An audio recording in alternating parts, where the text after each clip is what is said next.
Welcome back to Insert Brain here, a Simpsons podcast. I'm your host, Connor, and with me, as always, is my co-host, David. Hello.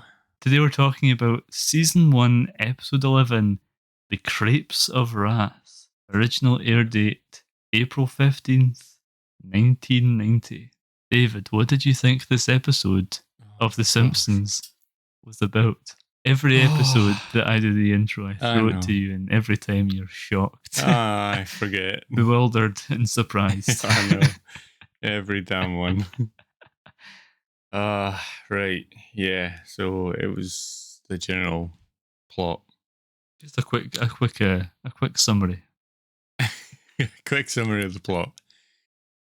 Not too quick. Bart, We've got to stretch this out to 45 minutes. Bart finds a cherry bomb and then he comes back from France. It's fucking amazing.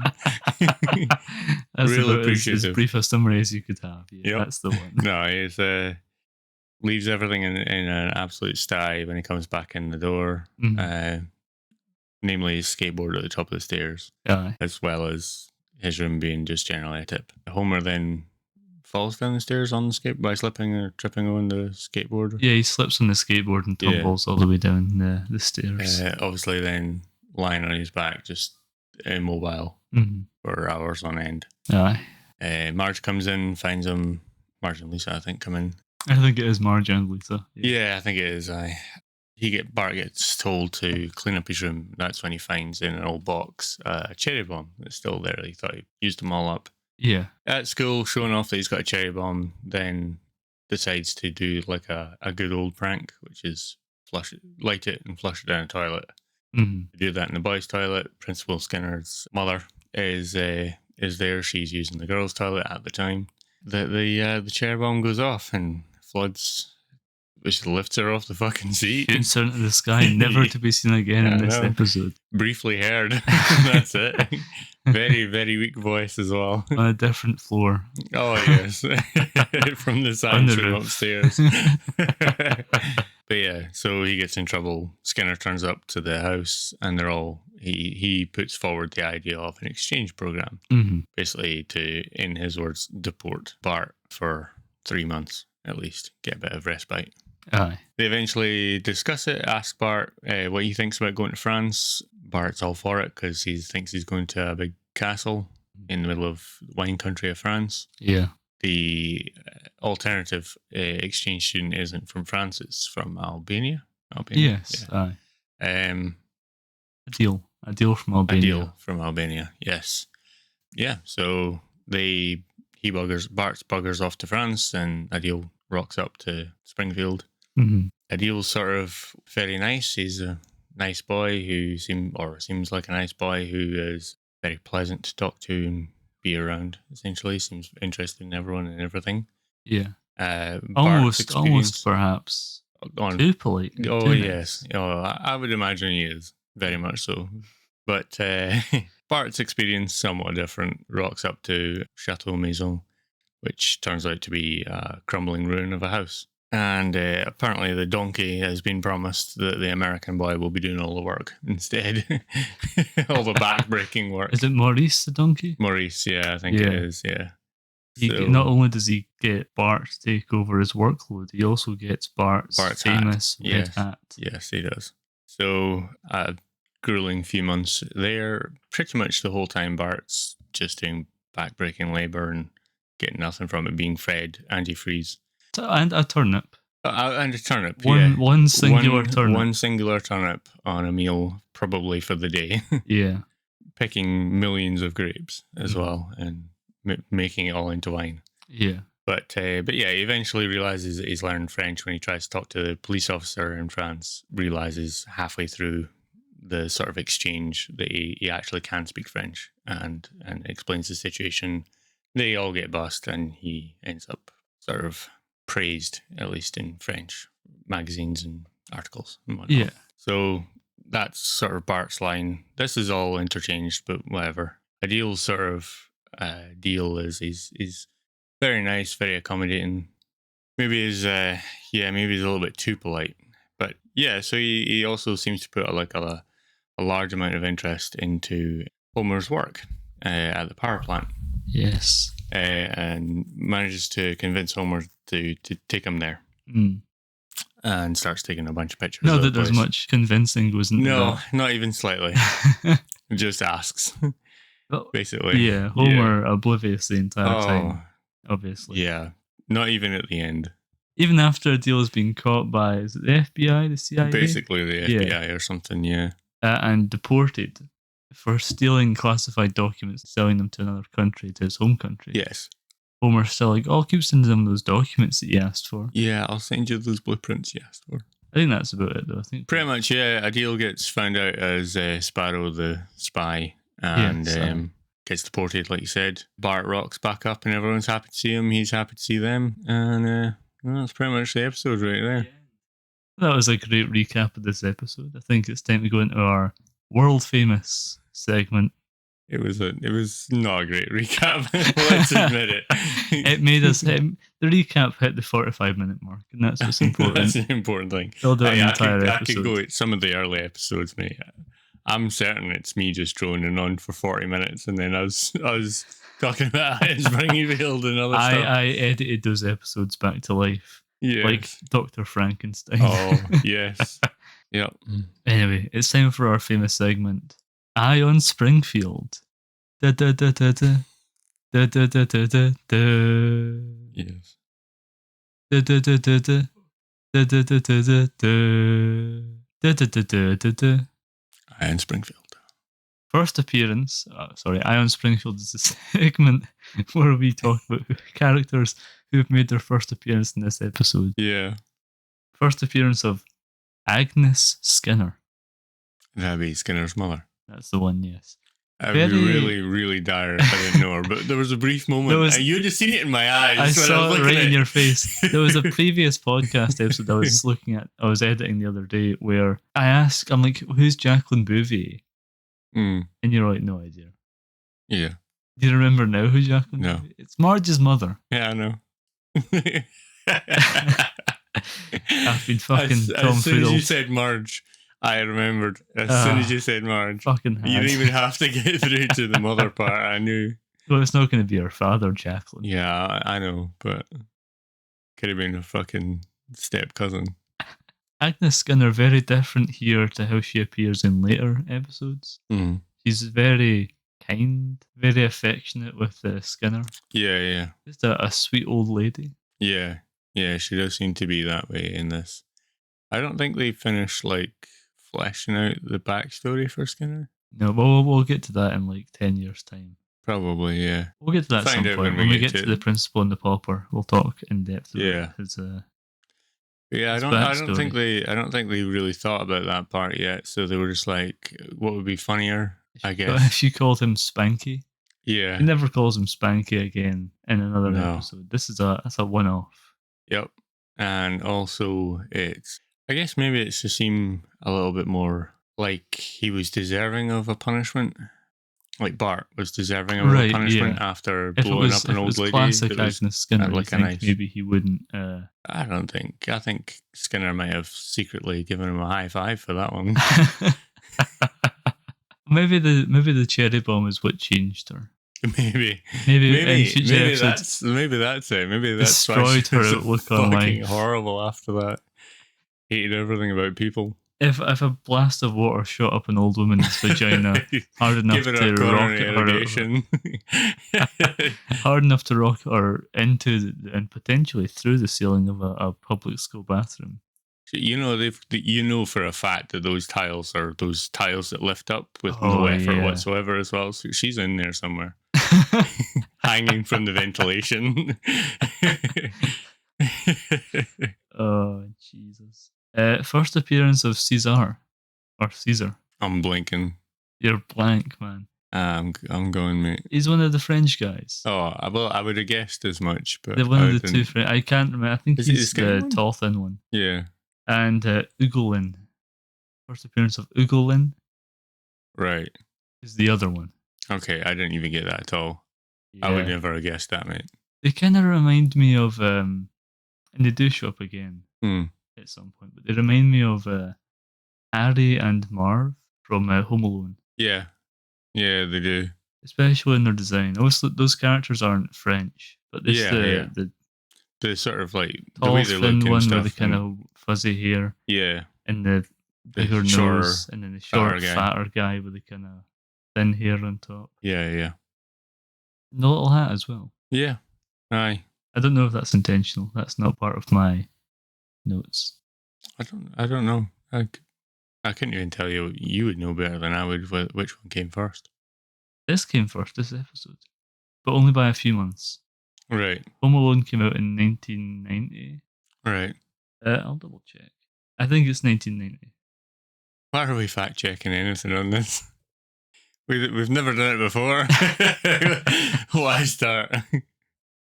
So that when we do our other podcast, Home Sweet Home Away from Home Alone, we can be correct in everything we say. Home Sweet Home Away from Home Alone. Perfect. 1990. Right. So it was the same year, but obviously it came out December because it's a Christmas movie. Yeah. This predates it by 8 months. So yeah, the film would already have been in production, yeah, probably, but don't know if they'd have fully cast it though. Surely at that point, I think they would have done. By the time you factor in, I suppose they will have, because then you've got the editing and everything. They probably have been. They only needed to have moderately large amount of that, and yeah, they would have already been casting it. So maybe they would, at the very least, they would have already filmed some of it. I think. Yeah. So just a coincidence. It's just a classic bit of a comedy casting to have a tall, thin one. With a shorter, fatter, well, it doesn't necessarily need to be fat, but really shorter, rounder, stockier. Yeah. Dude. Mm. Yeah. First appearance of Adil Hoxha. Oh, yes. Yeah. Hey, wait, yeah, I know. I've been talking about him already. The last name just threw me right off. Hoxha? Yeah. First, I think Adil does show up at some point in the future, but couldn't say for certain. I can't remember him at all other than this episode, so I think it would be in a limited appearance, like a little cameo. Right. Yeah, I'd never have noticed him then. First appearance. This is a big one. Can you remember what I'm going to say before I say it? Big character made their first appearance in this episode. Big, important Simpsons character. I'm thinking, who the fuck did I see in this episode? It's when you hear it, you'll go, "Oh, of course." Oh man, just lay it on me. I've not had enough caffeine. American Spy Child. Oh, for fuck's sake! He shows up at the end of the episode and he has one line. Yes, yeah. I forgot completely. American Spy Child. Yeah.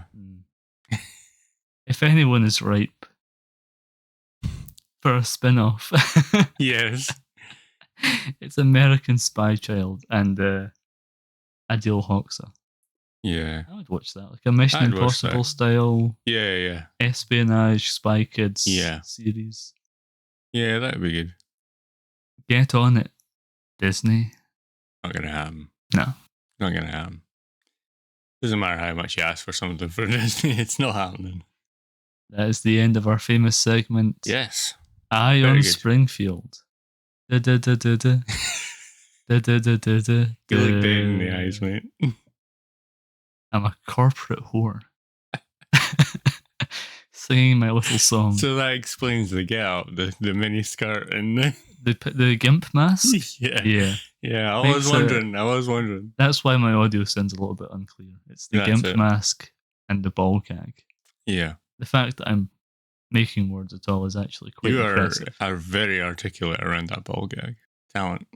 Good with my tongue. That's what it is. What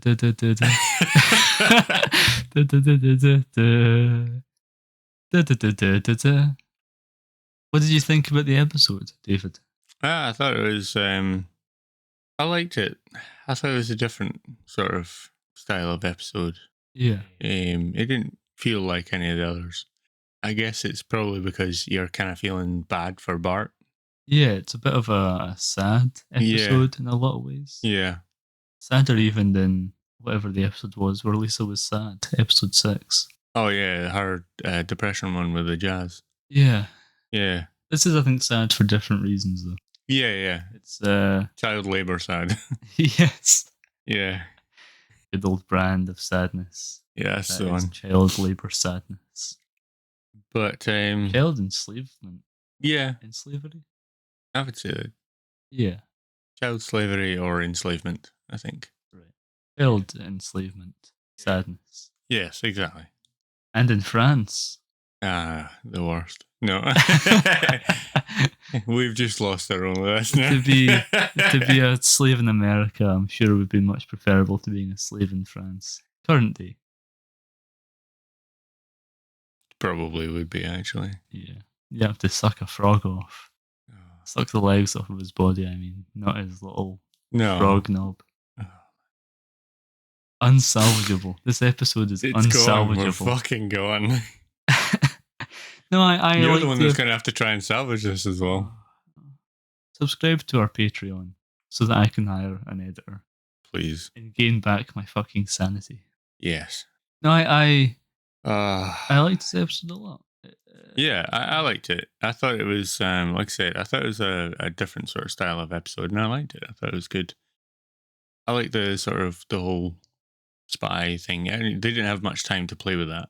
Yeah. But I quite liked that aspect of Adil's character. A little bit of espionage, which isn't something that we'd really had in the show until this point. No, we hadn't. No.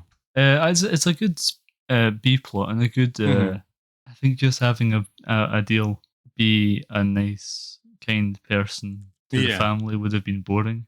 Yeah. It works well as a contrast to Bart's situation. But it's also a good way of getting him out of the country. Yeah. Kind of early, because Bart probably comes back early. I can't imagine he was there the entire 3 months. That's a good point. It's interesting that they leave and arrive at the same time. Yeah. No, Bart was there for the full 3 months because he. Where was he staying afterwards? I don't know, but he went on a press tour and he got gifts. So he did. He met the president, prime minister, king, whatever of France, emperor, the general leader of France. Whatever the leader of France was in 1990. Yes, we met them. President, prime minister. He met the whoever of France. Queen. Dictator. It was definitely a man. Yeah. And then the man's wife or daughter gave him a little kiss on the hair. Oh yeah, and she left kisses a love him heart on the part of his head that would be his hair. Yeah, leaving a love heart in place as well. Yes. Fair enough. Yeah, so he did end up in a press tour, but also remember he made the wine in 3 days. Okay, yeah, they grew the grapes and everything like that, and he harvested the grapes. Yeah. Do you think they put that whole 3-day thing in because it would take more than 3 months to make a bottle of wine? Easily, yeah. I wonder if that's why they wrote that into the story. Probably. They also needed to do something to make it like illegal, other than child enslavement. Because you notice that when Bart does speak French to the police officer, he says that he lists off that he's been worked day and night, kind of stuff, and his he gets hat's fed been given to the nothing. donkey, he's been starved, he's a child slave taken from America, and also they're poisoning the wine. And the cop goes, "They're poisoning the wine? That's a serious crime." Yeah, exactly. Which is probably a double-handed joke, like an underhanded joke, sorry, to the fact that obviously at the time, I don't think it's a thing now. Yeah.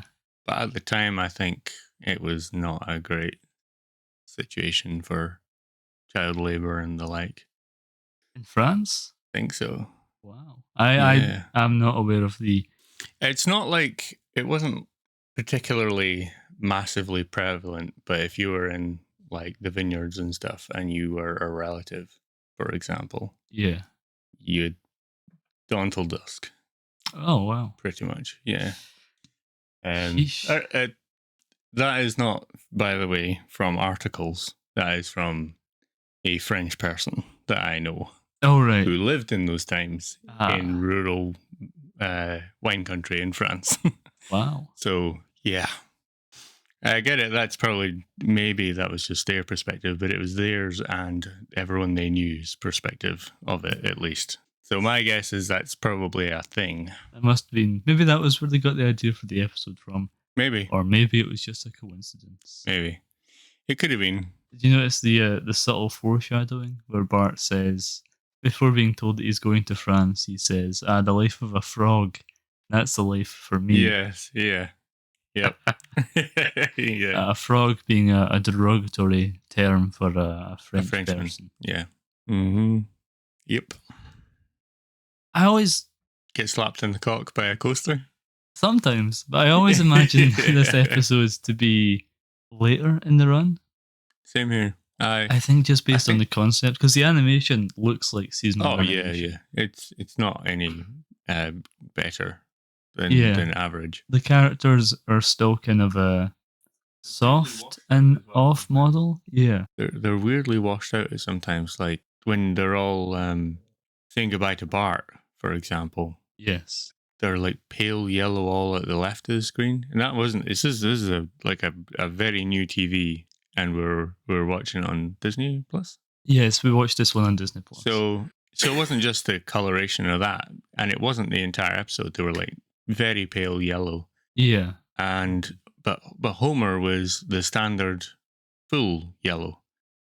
I didn't notice that. And everyone else was a very pale yellow. Huh.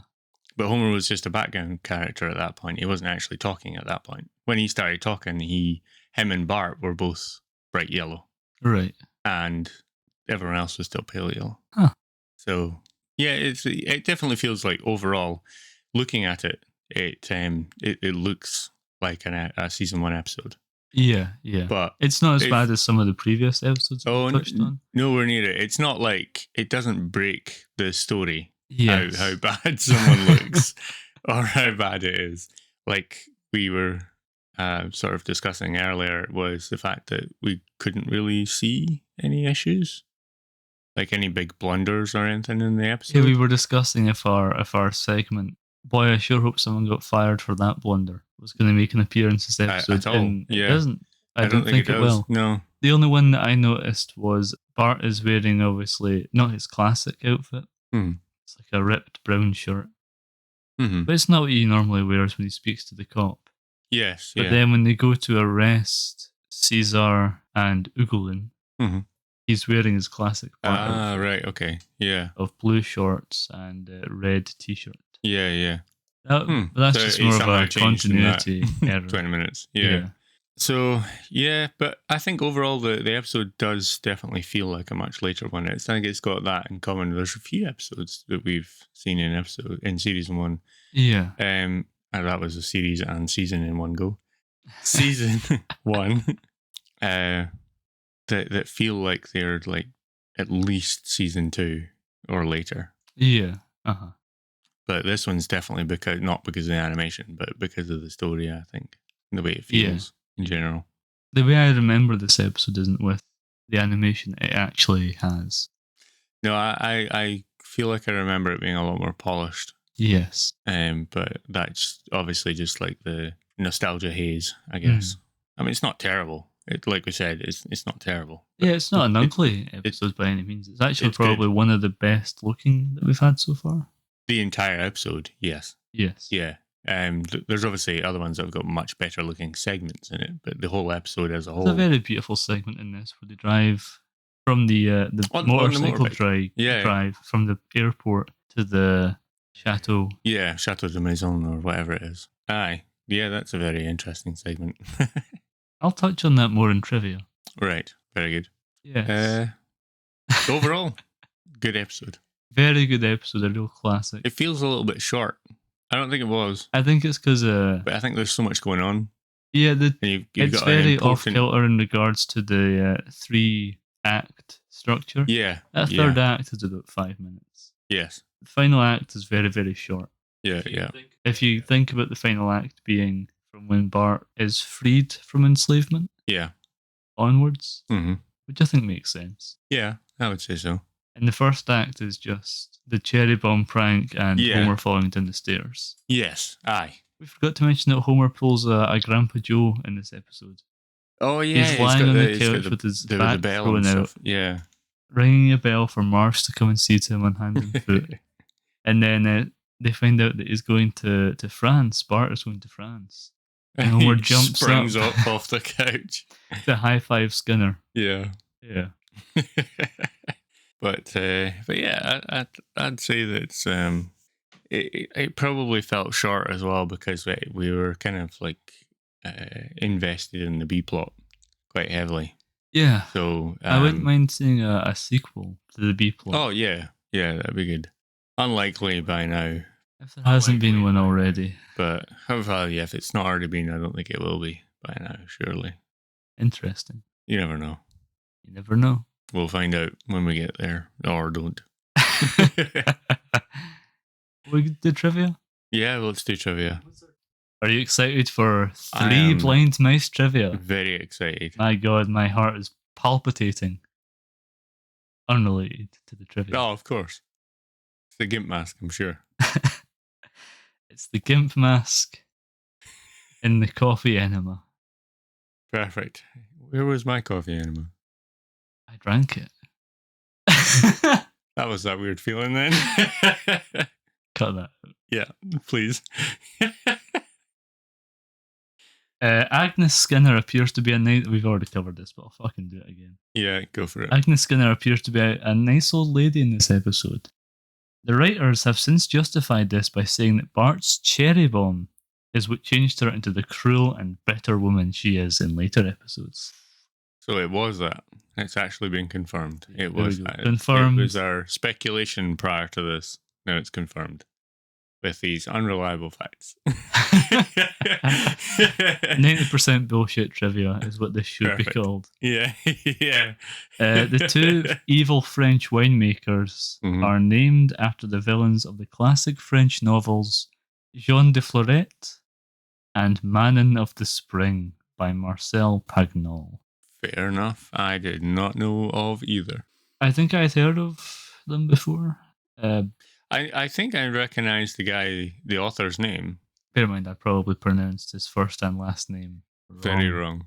And as well as the titles, I'm sure. Marcel Pagnol, whatever. Who gives a shit? Yeah. We're not going to be liked in France. Yeah, who cares? Yeah, I know. The episode title is obviously a parody of the novel The Crepes of Wrath. Yeah. Maybe I should make episode title, explaining the episode title, a totally different segment. Depends on how much detail you want to go into. No more than a sentence. Then probably not a segment. We've got worse segments. We do. This was originally intended to be the season finale. All right, okay. You'll notice that Santa's little helper appears in this episode. Oh, right, yes. I remember we mentioned before that he isn't in some previous episodes because... They were supposed to be before the Christmas episode, but... but this was meant to be the finale, which means it was after. It was after it. So Santa's little helper does show up. Maybe his second appearance in the entire show. I think it might be. I don't recollect him being in any of the other ones. I'm sure we'd have mentioned it or spotted it. I feel like we would have done, but maybe we didn't. Maybe I was busy getting an enema. Maybe I was busy sucking it out. Fucking Jesus. When Ugolin drives Bart to the Chateau Maison, the scenery they pass by are actually famous French paintings. Right. Specifically, they are Bassine aux Nymphes by Monet, Champ de Bleu au Corbeau by Van Gogh, and Le Rive by someone. Rousseau? Rotisserie chicken? Sorry, and the last one is Déjeuner c'est le Herbie by Monet. I can only apologise for the pronunciation of that French. Fucking hell. I am not French, but I can definitely My frog needs a slightly baguette. better than that. Fucking hell. Ratatouille, make me a garlic baguette. My frog, she is hungry. At Sam Simon's behest, real Albanian and French was used in this episode. Right. So it does actually make sense, not that we knew it. Rather than just random gibberish. That gibberish. Sounds like French or Albanian. That's probably for the best. I'd say that's a good shout all around. Yeah, I think it's helped this episode age well. Yes. Yeah, because you can't have a lot of just blah, blah, blah, I do the blah, blah, going on in the background, and it's still Monsieur, where is mine rats? Exactly.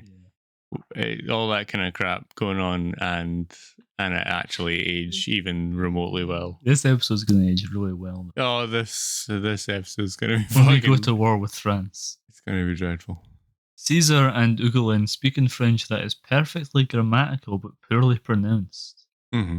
The translation appears to have been professionally done, but the actors playing them, Dan Castellaneta and Harry Shearer, seem to have only a moderate grasp of spoken French. On the other hand, the police officer is played by a French actor, and his lines actually sound like intelligible French.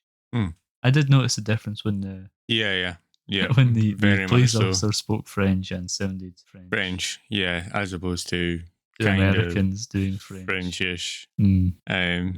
But yeah, as French as French and Saunders. Yeah, yeah. You can definitely tell. It's pretty obvious, but still, it didn't break the episode or anything. It didn't like properly jump out. No, it's passable. It's fine. Yeah.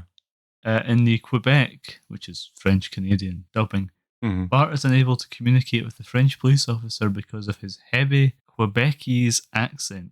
The language barrier of the original is replaced by an accent barrier. Then Bart suddenly realizes that he is able to speak like a Frenchman and returns to speak to the officer in European French. Ugolin and César both speak with a Marseillais accent.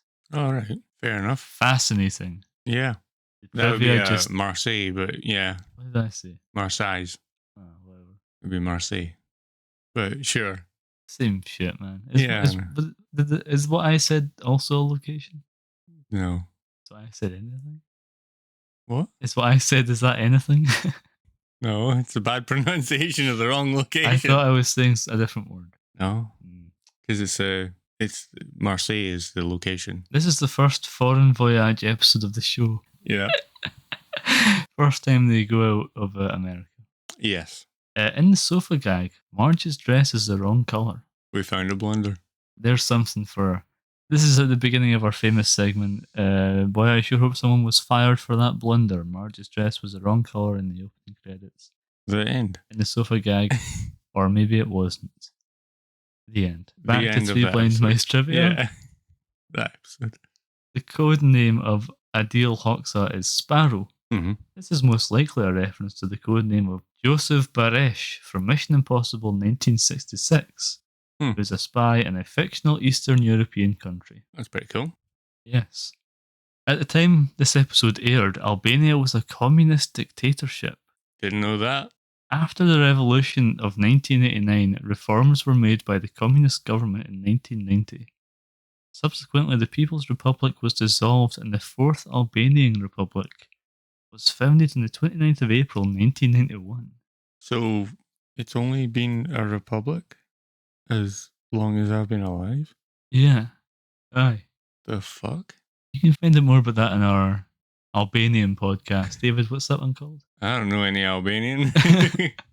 No, that's the name of it, mate. Oh, I forgot. Sorry. Yeah, I don't know any Albanian. Is that a country? The answer is yes. Yes, it is. And you can find out more on our Albanian podcast. Yeah, you can find out a more in-depth answer on why we don't know Albanian. We point blank refuse to have any Albanians on. It's not because of a xenophobia. We just don't want to be showing up. I will not be proven to be wrong. Rudimentary Albanian that we're speaking on the podcast. We don't know Albanian though. We're just saying facts about Albania in English. In an Albanian accent or something. In a terrible one. I would never do a racist accent. Oui, oui. It's not a race. So it's fine. Fucking animal. A French person. Fucking filthy animal. I really hope you're cutting most of this. Like a pig that needs to be put down. Please tell me you're cutting this. No. Fucking cut this, man.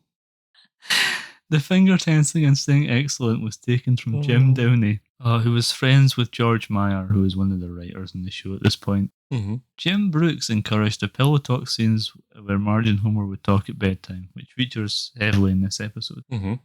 Caesar and Ugolin's plan to pour antifreeze into their wine was inspired by a real-life scandal in which small amounts of antifreeze were found in wine. Mm-hmm. I knew about that one. Yeah, I remember. I've heard about that. Yeah. Yep, that is the end of 3 Blind Mice trivia. Very good. That was a lot more racist than I expected. I think it would be xenophobic. I don't think it's. I don't think it's racism because they're not a different race as far as I'm aware. No, some French people are black. Yes, but we're not signaling. We're not singling them. We're not going for the minorities. We're of attacking the entire the white nation of European country. European country. It's France. Yeah. Ratatouille. We're going to be very popular in America. I was about to say spaghetti, pasta, but that's Italian. Wrong country. It is really hot. The coffee's gone. Yeah. It's really hot. I'm hotboxing. My water's ran out. I never had any to start with. You did offer, but I declined. I'm dying. I am not far away. Is that everything? Is that all the segments? I don't remember. Yeah. Probably. Jesus fucking Christ. What happened there? The Avril Lavigne that lives in my heart tried to break free. I'm sorry.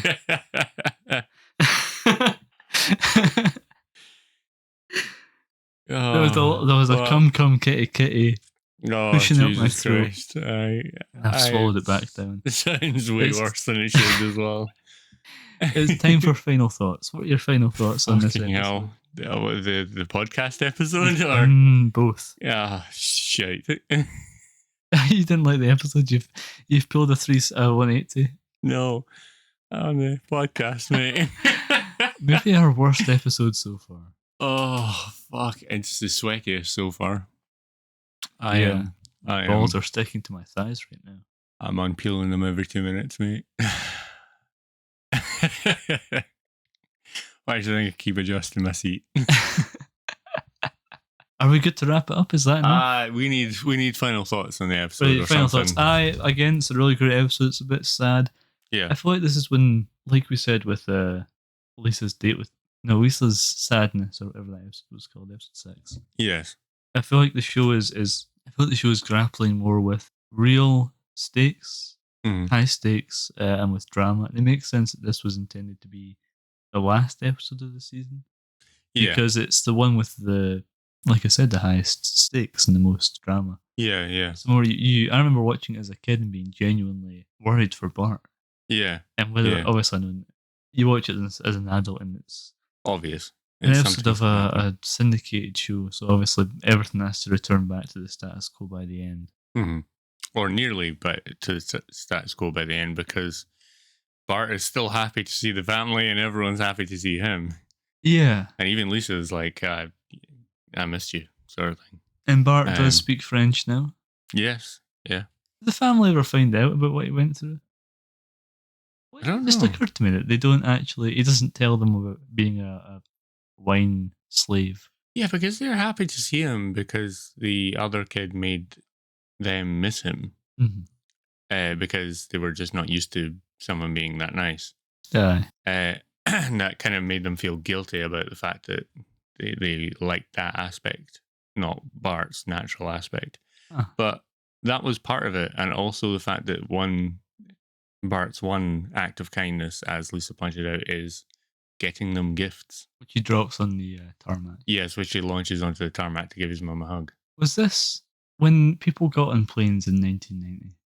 Did they just walk onto the plane?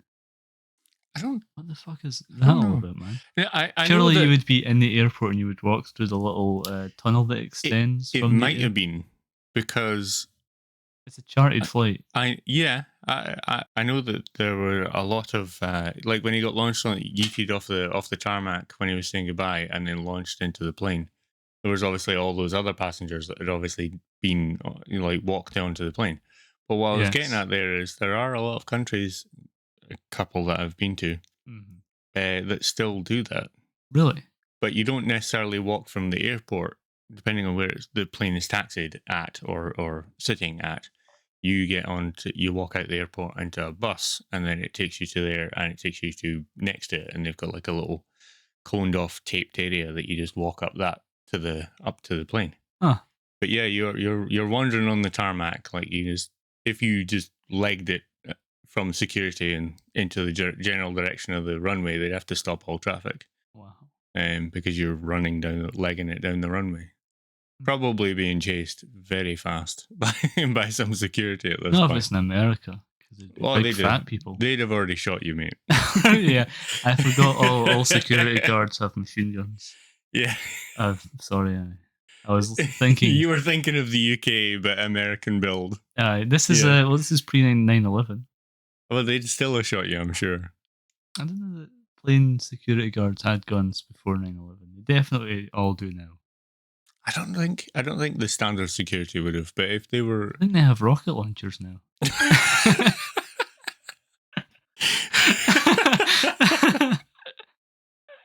One guy does something wrong and they fuck it. That whole area of the airport's gone, mate. One of the guys on that plane didn't turn his phone off. Well, that's okay. I've got my anti-tank, anti-aircraft missile here. I'll take it down. Let's get out my pocket gun and fucking get it going. Before 9/11, they just had flaming crossbows. If even so much. I think that's it. I think we can wrap it up there. It's not going to get any better than that. Yeah. Let's go get another coffee. Aye, fucking Jesus. This has been Insert Brain Here, a Simpsons podcast. Yes. I've been your host, Connor, and with me has been... David, as always. This has been a T422 production, and we will catch you on the same day, same time next week, talking about season 1, episode 12 of The Simpsons, whatever the fuck it's called. I not even got a Krusty clue. Gets busted. Oh, there you go. I got it. It popped into my brain. Busting Krusty. Busted in Krusty's crusty cheeks. No. Smell you later.